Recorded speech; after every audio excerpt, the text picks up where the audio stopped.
back. We're talking about, we're getting really... You didn't reset it. It's good. It'll be done at 23 or something. Oh, okay. I'll just do the math. But and my parents were like, okay, well, you really should come move back in and get your shit together. Well, I did, and it was cool. And that, for a little while. But my dad just was really depressed and addicted to prescription painkillers, and like seriously addicted to them. And so he would just like fucking start shit with me.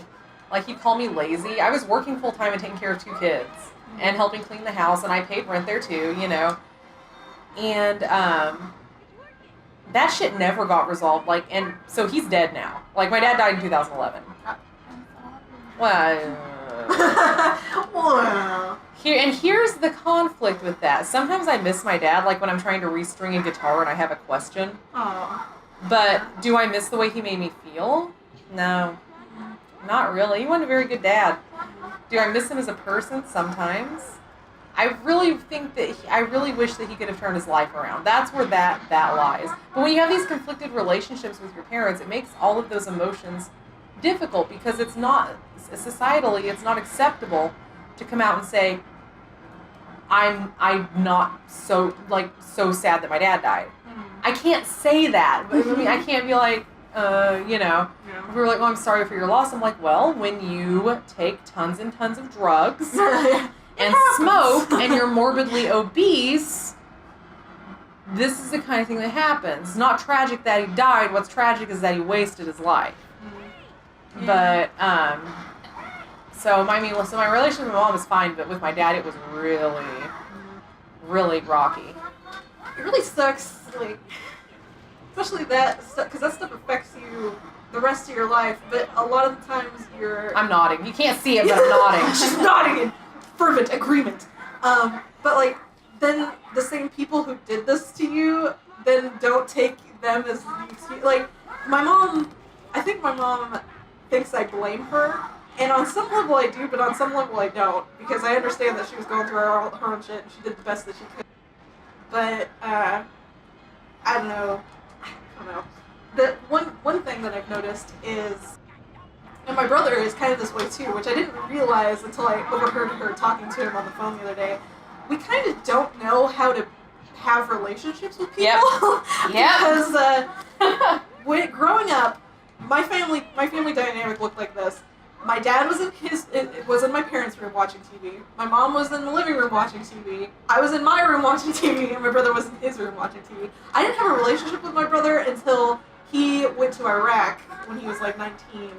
And I started sending him letters, and we started talking, and we were like, oh, we're thinking individuals with our own hopes and ideas and dreams. Right. And he was like, I'm so surprised at how, like, smart you are, because we just, like, never talked. And, it really affects me now, because I question, I don't know how to just have an emotion. I have to question them and, like, be like, what does this mean? What is a thing?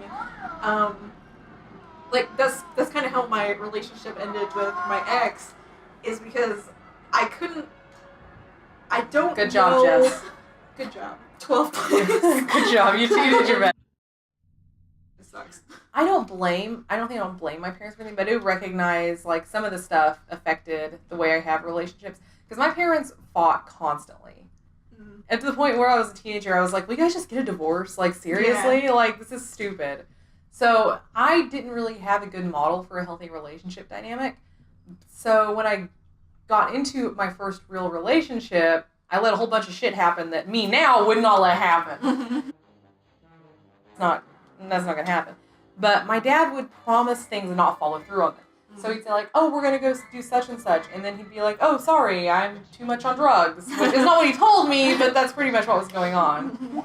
So what that kind of fed into is my own parenting with my children, where if I say we're going to do something, we are going to fucking do it. I don't care if I feel like shit. I don't care how tired I am. If I say we're going to, even if it's just going to the park, we're going to go to the fucking park. And there was one time where we were going to go to this dance at their school, but I got really, really sick. I had a stomach virus, and I just couldn't go, and I felt so bad. They didn't really care that much, but I just felt terrible, like I betrayed them. I was just like, oh.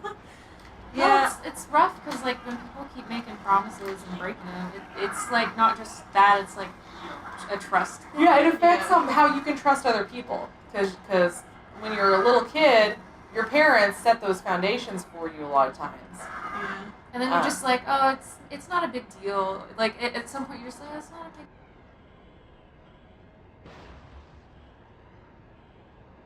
Yeah. Well, What? Wait, what? I lost track of Wait a minute. You told me last freaking minute, and I had other stuff I wanted to do that day. I was so desperate for people, but nobody would go to the movie with me. You know what?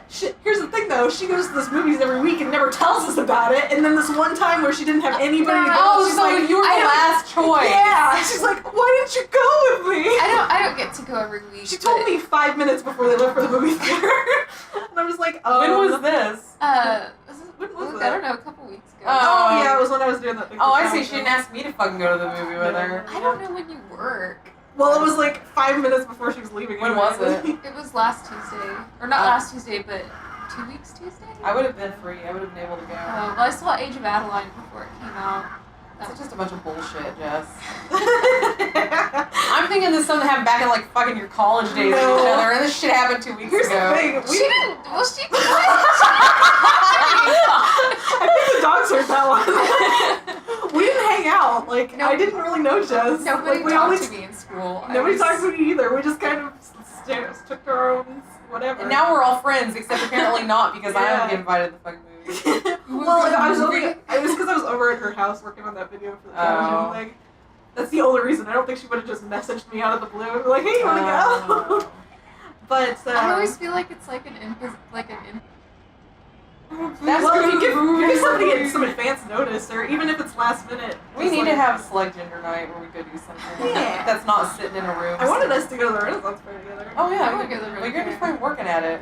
Well, first weekend I won't be. Oh, okay. 'Cause I think we have a ticket, I'm so- sad I don't have the free tickets. I'm gonna 'cause I didn't go first I didn't go weekend for of May. Halloween. Hell yeah. We For can go for now. my birthday. Well, okay, when is that? What is that, next weekend? Yeah. Oh shit. Well, And I can take the kids. Hell I made it through. yeah. Hold on, I gotta text Tuck right now. Be like, do you wanna go to Renaissance Fair on Saturday? I'm gonna be sleep deprived, but I won't go do it. Guys, I'm in 11th. I'm in 12th. I was gonna say, well, it's better than O. You can do it, I believe in you. I'm so bad at this game. Why was I so good at this game when I was 10? I'm so bad at this game right now. I think we should just call this series podcast Podracing. Because that's all we're doing is just airing out our Yeah, this was stuff. podcast pod racing. Oh yeah, so the thing with my mom though is she, as far as like keeping promises and stuff like that, she always wanted to make sure that my brother and I got what we, not what we wanted, but like, she wanted to make sure we weren't wanting for anything, because my dad's a great guy, he's a really nice guy, but he wasn't a great father just because he was really absent all the time. Like he always goes out in the woods. He's a huntsman guy. Our relationship has got a little better since his parents died, I guess, because he realizes his own mortality and the importance of his children. So we hang out now. But like back then, the only time I ever really talked to him was between commercials. Yeah. And so he was always watching hunting shows, or he was always out in the woods or at work. So my mom was really the only parent available, and she always wanted to. I don't remember that stuff. I know she did it. I just can't remember it really because I have a shitty memory. But so like, I don't know. But I do have trust issues because growing up, you know, my parents argued, but I thought they kind of got along okay. But it turns out that, like, my dad said some really mean things to my mom, and they just didn't really love each other. I think we loved each other once, and she was just waiting for me and my brother to get out of the house before she divorced him. So that's what happened. So I don't know what a successful relationship looks like. Yeah. Because they were not affectionate. They didn't hold Neither were my hands or parents, kiss. yeah. Like, they were always arguing, which made me successful in my relationships later because I knew what not to do. Exactly. That's how it is the mean parenting, kind of. Yeah. You learn. Eric is the name of my ex. He's actually my only boyfriend that I've ever had, and we kind of even skipped that stage because we were like best friends, and then we were kind of living together, and then we were like, oh, let's get married. No. So I was like, okay, but let's not be crazy about this. Let's wait a year and see if we still like each other, and then you can propose to me. But Eric and I were able to like talk. Like we know if we had a problem with each other, we'd talk about it. We wouldn't just like let it fester. And I don't get how some girls do that thing where they like want their guy to figure out what's wrong. Guys do that too. It's oh my I god. hate that stuff. Yeah, well, you need to practice. That's what your he aim. said. How much are... Oh, that's not bad. I thought it was gonna be more than that. I know they're cheaper if you pay in advance. Yeah. But, Oh yeah, if you get them online, they're easy. Yeah. I'm gonna do that. Yeah, I just don't like subterfuge and people who just don't. Life's too short to be like To not say to what play you want. games. Yeah, if you got something to say, just freaking say it. If it's gonna hurt somebody's feelings, I don't fuck even it. care. Oh, Yeah. The kids' tickets are only $5.95. Yeah. Yeah, sweet. So it's gonna be like it's gonna be less than $40. Oh, Yeah. right, cool. And it's gonna be Hot all dog. day. Yeah, it's like And then their 8 food. to 6. Oh my Food god, and the stuff. food. Yeah, but you could just buy one turkey leg and let them fight over it because those things are massive. I earned some extra money, so don't ask me how. It's none of your fucking business. Working on the You side. would- What time is it? It's about time to wrap up this episode. It's probably my last I'm- episode for the day. 'Cause I'm I probably gotta about go. to lose, so it's cool. Yay. Well, we'll Everyone let can Jess see me get lose. 12. Oh wait, I'm in 10th! I don't know how You're it happened. 10th! Oh my gosh! Go! This is it! Go for it! The 10th place! You're not the worst! Oh! You did your best! You did your best. Oh. Next time on Select Gender. More serious. No, I'm leaving. Well, about this. Oh. Okay, I gotta go do a bunch of other shit now.